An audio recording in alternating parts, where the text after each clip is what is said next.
अस्सलाम वालेकुम। उर्दू पॉइंट के साथ मैं हूँ अब्दुल्ला खान। नाज़रीन, इस वक्त मैं मौजूद हूँ अंदरून लाहौर में और ये लोकेशन है चौहट्टा मुफ्ती बाकर। चौहट्टा इसलिए कहा जाता है क्योंकि यहाँ से 4 रास्ते निकलते हैं, जो एक Delhi gate, Akbari gate, Shah Alam market या फिर जकी गेट वाली साइड पर जाता है।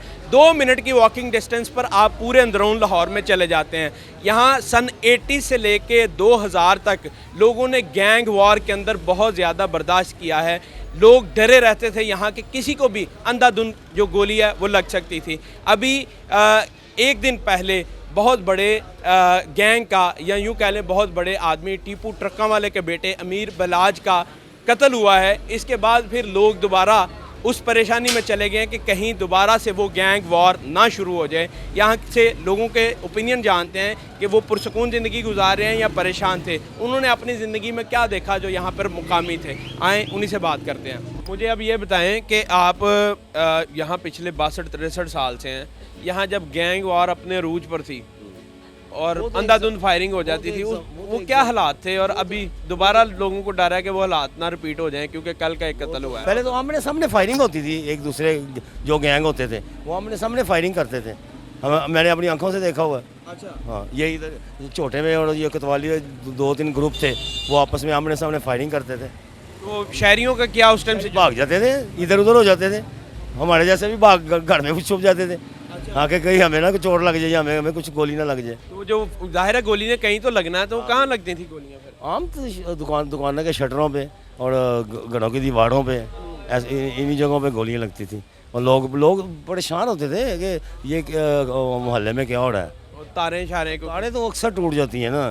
ट्रांसफार्मर को तक गोली लगी हुई है, उसमें भी आपको 8-8 दिन कोई आता ही नहीं पूछने के लिए। लोग डर जाते थे, इसलिए नहीं आते थे कि गोली फिर ना। हाँ, बिल्कुल बिल्कुल बिल्कुल सही बात है। ख़वातीन का क्या पॉइंट ऑफ व्यू है? अभी एक कल फिर कत्ल हुआ है, उस हवाले से क्या लगता है कि दोबारा वही हालात बन सकते हैं? तो बन सकते हैं। जो कुछ हुआ है, जवान मौत है, ज़्यादती है।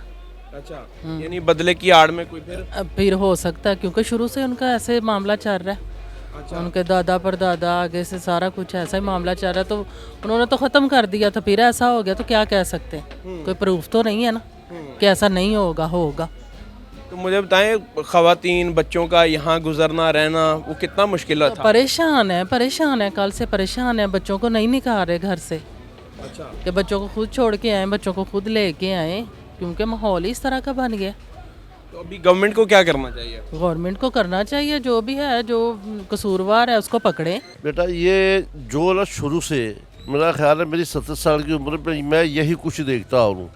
किसी ने वो गैंग बन गया, वो फलाना कोई गुंडा तैयार हो गया, वो किसी की परशत प्राइज में वो होता था, वो जमानत में बाहर आता था, आपस में दुश्मनी होती थी। यहाँ बड़े लोग थे और कई कत्ल हुए हैं इधर। तो लोग यही कर आते थे, रात को गोली चलाई, ठा रात को 2-3 बजे भी आते थे, गोली चला के वो निकल जाते थे। तो बड़ी परेशान होती थी। फिर कुछ वक्त ऐसा आया वो ना कि यहाँ के हालात कुछ अच्छे हुए। डर लगता था कि यार हमें ही ना कहीं गोली लग जाए। ये होता था, हुआ ऐसे। अच्छा। होता था। तो फिर और ये हुकूमत ने बाबा ना कि इसको ना कि कंट्रोल किया, तो फिर ना कि कुछ चैन हुआ। फिर उसके बाद फिर वैसे काम जारी हो गया। तो फिर ना कि ये वो आस्ता आस्ता फिर कितने चिर बाद फिर हमने ये देखा, ये चंद दिनों में ये काम इधर हुआ है। तो फिर वो ही हिसाब होना है। तो डर है शहरियों को यार फिर से वो गैंग वार ना शुरू हो जाए। वो ही चालू हो जाएगा। फिर वो उसको ना कि भी उसको गोली लग गई, उसको गोली ना, रात को 3 बजे निकलता है, 2 बजे निकलते हैं, फायरिंग वाई फायरिंग करके वो निकल जाते हैं, किसी को पता नहीं चलता। तारे वो गिरी है वापटा की, फिर वापटा परेशान हुआ, किसने ये गोली चलाई है, कोई नाम भी नहीं लेता था। डरते थे ना लोग। अच्छा। हाँ, ये होता था ना, भी किसी का नाम लूँगा वो कहेगा भी मेरी दुश्मनी पड़ जाएगी। ये बात है। अभी भी लोग नहीं बोल रहे, ज्यादा इंटरव्यू नहीं दे। नहीं देते, जब आप किसी से ले जाके नहीं कोई देगा, कोई नहीं मैंने ये काम करना ही नहीं है। किसी को कहूँगा ये कहेगा भी ये ज़्यादा है, वो उसके घर में गिरा डाल लेंगे। ये बात है। पहले तो मैं खुद आपको बताऊं कि मैं खुद भी डरा रहता था। यहाँ पे अक्सर फायरिंग होती थी, हम शटर बंद कर दिया करते थे शॉप के। अच्छा। ऐसा भी हुआ है। तो रात को कभी फायरिंग हो जाती थी, कभी दोपहर को हो जाती थी, कभी सुबह हो जाती थी। ये आपस में एक दूसरे मालफीन जो है ना, एक दूसरे पे फायरिंग करते रहते थे। बाज़ार में भी फायरिंग्स होती रहती थी। तो कोई किसी दुकान या कोई आम शहरी निशाना तो नहीं बना उसका? कभी हो भी जाते थे, कभी नहीं भी होते थे। अगर हो भी जाते थे तो वो केस फिर कोई फॉलो अप इसलिए नहीं करते थे, प्रेशर होता है, आपको पता है। अभी जो कत्ल हुआ है एक फिर किसी एक बड़े गैंग का, लगता है कि दोबारा हालात उस तरह हो सकते हैं? वो तो खुद को भी नहीं कहते थे कि मैं गैंग का कोई हिस्सा हूँ, वो तो कहते थे कि मैं गैंगस्टर नहीं हूँ। लेकिन आम जो शहरियों का ओपिनियन है मैं वो जानता हाँ, आम तो यही ओपिनियन पाया जाता है जी, ये गैंगस्टर एक पूरे बहुत बड़े डॉन थे, उनका कत्ल हुआ है, तो फिर अब पता नहीं इसमें कोई ना कोई तो आएगा, कोई ना कोई जो है ना रिस्पॉन्स आएगा। ये जो बिलाल टीपू कत्ल हुआ है, ये इनकी तो तरीक ही चलती आ रही ना। इनके दादा भी 14 साल बाद कत्ल हुए हैं, इनके वालद साहब भी, इनके टीपू भाई भी, अब ये भी 14 साल बाद कत्ल हुआ है। अच्छा। तो ये कैसे हो सकता है? उन्होंने नामालूम अफराती भी पढ़ के खिलाफ पर्चा किया है, गोगी पढ़ के, लेकिन उनका हाथ बीच में नहीं हो सकता। ये किसी और गैंग का मसला है।